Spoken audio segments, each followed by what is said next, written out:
alaihi salam, Ayyub bin Musa bin Zareh bin Isu bin Ishaq bin Ibrahim. Jadi Nabi Ishaq ini, Nabi Ishaq kan bapaknya Yakub kan. Nah, jadi Yakub itu punya saudara dua. Yang pertama Yakub, yang pertama Isu namanya, kakak beradik. Jadi Ishaq itu punya anak dua, Isu sama Ishaq.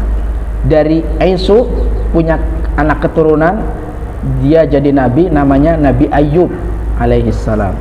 Dan dari Ishaq, dari Yakub nanti keturunan anaknya menjadi nabi yang namanya Nabi Yusuf. Jadi pamannya Nabi Yusuf adalah Isu, pakai shot.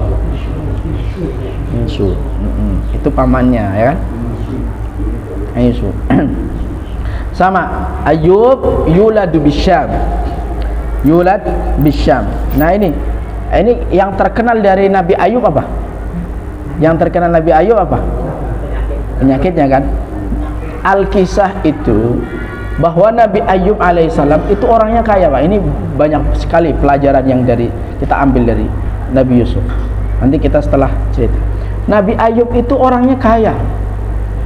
Orang kaya. Ya kan? Bukan orang sembarangan, orang kaya. Punya harta, anaknya banyak. Anaknya di sini sebutkan 26. Anaknya Nabi Ayyub. Hartanya banyak, anaknya banyak 26.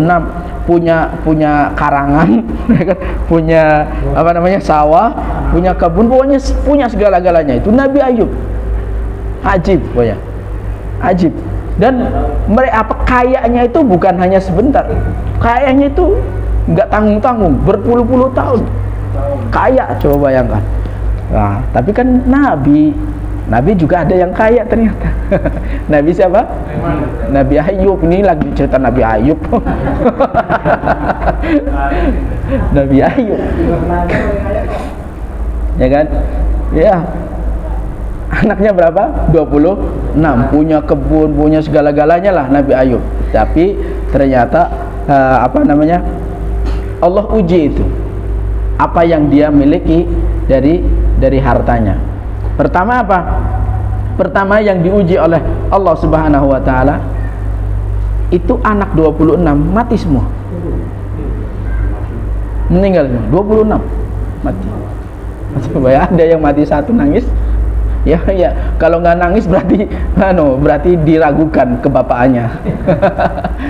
Kalau nggak nangis, coba bayangkan siapa orang tua nggak nangis, anaknya meninggal semua, 26 meninggal semua, subhanallah. Dan Nabi Ayyub itu masih hidup, bukan bapaknya dulu. Anak-anaknya dulu pada meninggal semua, habis 26. Sudah gitu tambah lagi apa? Hartanya, kebun-kebunnya habis semua. Udah jadi melarat, udah kayak konglomerat lah, udah jatuh, bangkrut, udah bangkrut. Anak kayaknya kalau difilmin kayaknya cakep tuh. Iya, anaknya meninggal tuh kayak ini, kayaknya akibat nyumpang nih kayaknya nih. Ini akibat nyumpang begini nih katanya. Wah, ini harta yang dari haram, makanya ini biasanya gitu masyarakat. Udah suudzon aja. Anaknya meninggal, karangan semua itu habis. Habis. Sudah gitu ya kan? Tetapi apa? Ketika wafatnya anaknya itu, maka yang dilakukan oleh Ayyub alaihissalam adalah sabar. Apa? Bersabar. Kemudian harta karangan semua, hartanya hilang. Apa yang dilakukan? Hamidallah wa syakar. Orang heran, majnun mungkin. Hartanya habis malah bersyukur. Hartanya habis malah bersyukur. Wa marada maradan syadidan wa lam yabqa minhu 'udwun salim siwa qalbihi wa lisanihi. Allah. Hartanya habis, tetapi masih mau bersyukur dan memuji Allah Subhanahu wa taala. Kemudian sudah habis semuanya, Allah uji itu badannya. Hartanya sudah hilang, yang di luarnya sudah hilang. Giliran Allah uji dari badannya. Allah kasih itu penyakit, Allah itu kasih itu sakit, ya kan? Allah itu kasih sakit sampai nggak tersisa sakitnya itu yang bisa dia gerakan hanya hati dan lisannya. Tetapi perlu dicatatkan bahwa yang dimaksud sakit di sini bukan sakit yang keluar cacing, korengan segala macam, bukan. Tetapi memang sakitnya sakit berat, ya kan? Sakit berat. Yang sehingga dia hanya bisa menggerakkan hati dan lisannya aja. Supaya apa? Masih aja dia dikasih hati dan lisan, masih aja mau bersyukur. Alhamdulillah. Dan Allah Subhanahu wa taala uji Nabi Yusuf dengan segitu dahsyatnya ujian, semuanya pergi kecuali satu. Siapa? Istrinya. Dan istrinya itu karena suaminya itu nggak bisa ngapa-ngapain, ya kan, katakan mungkin udah nggak bisa ngapain, gimana sih, penyakit apa coba? Di antaranya kan. Di antaranya, ya. Jadi istrinya itu bekerja sebagai pembantu untuk mencukupi kebutuhan keluarga, karena tinggal sepasang suami istri, anaknya kan udah meninggal. Jadi menjadi pelayan selama 18 tahun. Ya, 18 tahun. Allahu Akbar, Allahu Akbar, Allahu Akbar. Sampai situ Pak, Nabi Ayub nggak pernah ngeluh. Sampai situ nggak pernah ngeluh. Apa yang dia alami, yang beliau rasakan adalah bersyukur dan masih bisa menyebut nama Allah Subhanahu wa taala. Akhirnya perempuan itu, istrinya itu, dibisikin sama setan, sehingga dia bertanya kepada Ayub suaminya, sampai kapan saya begini? Sampai kapan? Ya kan, akhirnya apa? Ya Allah, akhirnya Nabi Ayub berdoa, wa ayyuba idnada rabbahu anni massaniyadurru wa anta arhamur rahimin. Ada di surat Al-Anbiya juz 17 sebelah kanan paling atas. Wa ayyuba idnada rabbahu anni massaniyadurru wa anta arhamur rahimin. Makanya itu doa yang dipanjatkan Nabi Ayub selama belasan tahun. Mungkin dari meninggalnya mungkin puluhan tahun, ya kan? Sakitnya aja 18 tahun, meninggalnya, hilangnya harta, semuanya kan mungkin puluhan tahun itu. Coba, ujian itu bertubi-tubi datang kepada Ayub, tapi nggak ada sepatah kata pun dari beliau itu mengeluh. Masya Allah. Sampai akhirnya beliau memanjatkan doa gara-gara istrinya. Sampai kapan begini? Suami istri yang mana lagi coba? 18 tahun itu sudah cukup itu. Itu sudah syukur-syukur itu 18 tahun tuh bisa mau menemani. Jadi sampai sana. Maka ketika Nabi Ayub berdoa seperti itu, langsung fastajaba lahu, ya, fakashafna ma bihi min dur wa atainahu ahlahu wa mithlahu ma'hu rahmatan min indina wa dzikra lil 'abidin. Ya Ayub di surat Al-Anbiya sebelah kanan atas. Akhirnya ketika berdoa, nggak lama kemudian Allah jawab, Allah penuhi doanya, permintaannya. Semua yang hilang dari beliau didatangkan lagi sama Allah Subhanahu wa taala. Rezekinya, karangannya, anaknya ada lagi. Karena apa? Buah daripada kesabaran, dan nggak pernah ngeluh. Kita dikasih ujian, sabar iya, tapi ngeluhnya enggak, putus. Allahu Akbar. Syukur-syukur Nabi Ayub itu punya pasangan hidup yang subhanallah, ya kan? Nah, subhanallah. Mau bersabar dengan keadaan seorang suami yang begitu.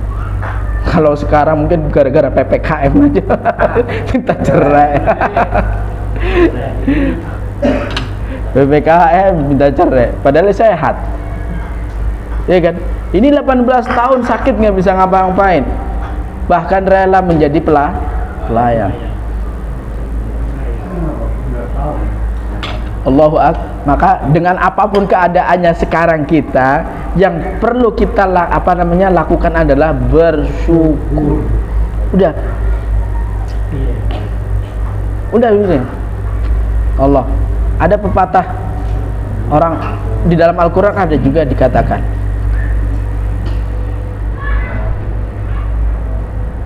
La tadri la'allallaha yuhditsu laka ba'da dzalika amra.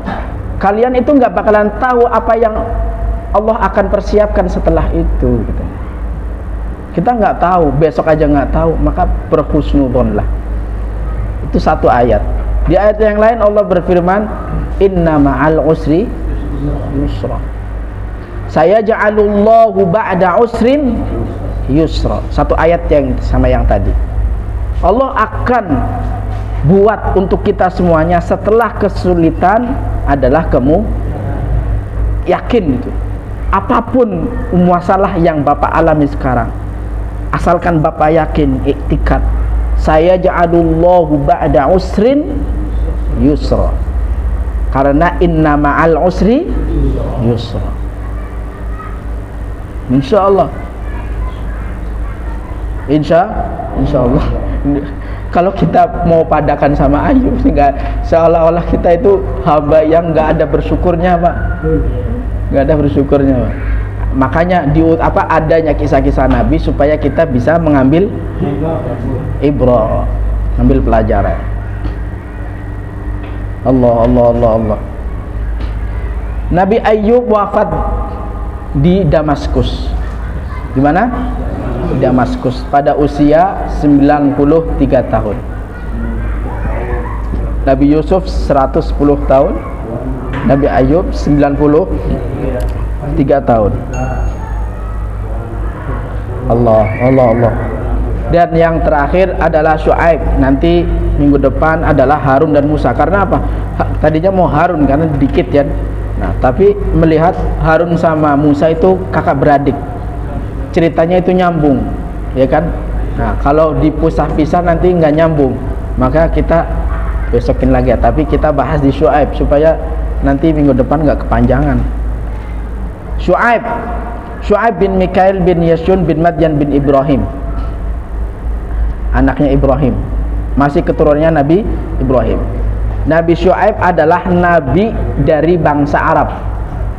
Nabi dari bangsa Arab. Nabi Syuaib itu diutus ke Ashabul Aikah yang ada di Madian, di sana, di Syria, di mana? Di Syam. Jadi Al-Kisah Ashabul Aikah yang namanya, kalau bapaknya baca Al-Quran ada Aikah itu adalah kaumnya Nabi Syuaib. Ya. Jadi keburukan yang dilakukan Ashabul Aikah adalah di interaksi mereka. Mereka itu kan Nabi itu kan nggak seperti Nabi Muhammad. Mereka itu diutus kepada kaum tertentu, kepada kampung, kepada suku. Kalau dulu kayak gitu. Ya kan, dulu kayak gitu. Dan Nabi Syuaib itu diutus ke ke kampung Aikah itu, kampung situ. Jadi misalnya satu kampung itu sudah perangainya itu buruk. Kerjaannya apa? Kerjanya itu malak. Ya, malak, tahu malak. Nodong, tahu nodong? Meres tahu. Nah, itu kerjaannya itu. Jadi meres itu bukan dari sekarang. Dari dulu udah ada meres tuh. Hah? Kaumnya Nabi Syuaib. Malak gitu. Iya, pokoknya kalau ada yang lewat, awas loh, jatah. Ada kan, saya dulu pernah cerita kalau di sini juga masih sering kayak gitu kan. Dulu. Tanggul ini begitu katanya. Dulu saya nggak cuma cerita doang. Alhamdulillah sekarang sudah udah nggak ada ya, alhamdulillah ya. Alhamdulillah. Itu dulu begitu. Namanya suka nodong gitu. Kalau nimbang suka dikurangin, itu suka. Ya, kaumnya Nabi Syuaib. Dikurang-kurangin, ditambah-tambahin dan lagi curang lah orangnya. Nakal. Nakal. Mungkin yang nakal ada darahnya ke sana kali. Yang nakal darahnya ke sana. Jadi Nabi Syuaib itu punya gelar. Ini punya gelar. Bapak Gelarnya apa? Jadi Nabi Syu'aib itu punya gelar namanya Khatibul Anbiya. Khatibul. Jadi orang yang khatibnya para nabi. Khatibnya para. Kenapa disebut khatibnya para nabi? Karena mereka Nabi Syu'aib itu punya fasih, kefasihan dalam ngomong. Ngomongnya itu fasih. Ya. Jelas, gamblang, tegas. Itu. Dan argumentasinya juga kuat. Itu Nabi Syu'aib. Ya. Karena disebut Khatibul Anbiya. Khatibnya para. Jadi yang biasa khutbah dari para golongan nabi adalah Nabi Syu'aib yang suka ceramah. Ada nabi suka ceramah gitu. Nabi Syu'aib. Walaupun nabi yang lainnya juga pintar ngomong. Oke. Fa akhadha yad'u qaumahu wa yuhadhdhiruhum mimma fa'ala Allahu biqaumi Lut liqurbihim min masakinihim wa ayyatruku ibadata syajarah la tanfa' wa la tadur wa yuhassinu muamalatahum linnas. Maka Nabi Syu'aib mulai berdakwah kepada kaumnya dan supaya mereka meninggalkan ya perbuatan mereka, supaya mereka itu dijauhkan dari sanksi yang Allah turunkan, sebagaimana Allah turunkan sanksi kepada kaumnya Nabi Lut. Jadi kaumnya Nabi Syu'aib dengan kaumnya Nabi Lut itu berdampingan, Pak, berdekatan. Mungkin di sini tanggul, di situ peta kodok. Paham ya? Ya, tangga kampung.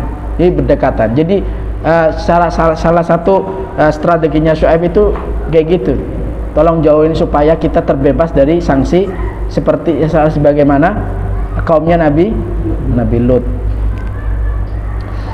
Dan mereka itu kan penyembah pohon. Nyembahnya siapa? Kaumnya Nabi Syu'aib. Nyembah pohon dia. Allahu Akbar. Malah diancam, itu diusir. Tapi Nabi Syu'aib diusir dari kampungnya, biasalah. Jadi kalau diusir-usir itu udah biasa, Pak. Biasa, udah makanan para nabi. Mungkin bisa jadi makanan para ustadz, diusir. Ancamannya diusir. Ya, diusir dari kampung. Allah, akhirnya ini sanksi azab yang mereka terima adalah Allah kasih panas pol. Pak, pernah ke Arab Saudi, Pak? Pernah, Pak? Kalau panas itu panas banget, sampai 40-50 derajat. Coba bayangkan. Ya. Tahu Afrika itu kan panas banget. Itu panasnya naudzubillah. Kalau udah kayak gini. Seberapa lama? Sab'ata ayyam, 7 hari. Tapi dulu kan nggak ada AC. Nggak ada AC. Dikasih panas sama Allah selama 7 hari. Kemudian selama 7 hari itu ternyata Allah kasih awan tuh, Pak. Dikasih awan, gerombolan awan. Di situ dingin, Pak. Dingin karena awan teduh kan. Ya, mendung boleh jadi. Tapi segitu aja, Pak. Segitu aja. Jadi ngeblok. Kan? Nah, ketika ada awan yang bisa menaungi mereka, buat mereka berteduh, kan dingin kan? Akhirnya mereka semuanya pada ngumpul di bawah awan. Di bawah awan sudah ngumpul berteduh. Akhirnya apa? Digoncang itu. Buminya di mana mereka itu berteduh digoncang sama Allah SWT. Digoncang itu. Tanahnya itu digoncang. Iya, digoncang, kemudian diturunkan air hujan yang panas. Tadinya teduh, ternyata air hujan yang turun adalah panas. Mati mereka. Meninggal semua, wafat. Nah, itulah balasan. Enak, Pak, kalau umatnya Nabi Muhammad kita berbuat dosa nggak kasih Allah langsung siksaan, azab, itu nggak ada. Makanya jangan ambil Allah, jangan merasa aman kalau merasa Bapak ini sudah melanggar aturan. Jangan. Nanti dibayarnya cash, Pak. Nanti. Mungkin sekarang itu dikasihnya kredit sedikit aja, nanti cashnya nanti di akhirat nanti. Tapi jangan merasa aman ketika Bapak itu sudah merasa, oh ini saya sudah nggak benar nih. tapi nggak ada turun azab. Itulah istimewa, itulah keistimewaan umat Nabi Muhammad SAW. Itu yang diminta oleh Rasulullah SAW kepada Allah. Nah, kalau kita bukan umatnya Rasulullah, sudah mati kita, sudah mati. Maka banyak-banyak membaca salawat kepada Rasulullah SAW. Allah. Wah, itu Pak ya. Semoga kita menjadi umat Rasulullah SAW yang berbakti, yang cinta, yang taat, sehingga kita bisa selamat dunia dan akhirat. Amin ya rabbal alamin. Subhanakallahumma wa bihamdika asyhadu an la ilaha illa anta astaghfiruka wa atubu ilaik. Assalamualaikum warahmatullahi wabarakatuh.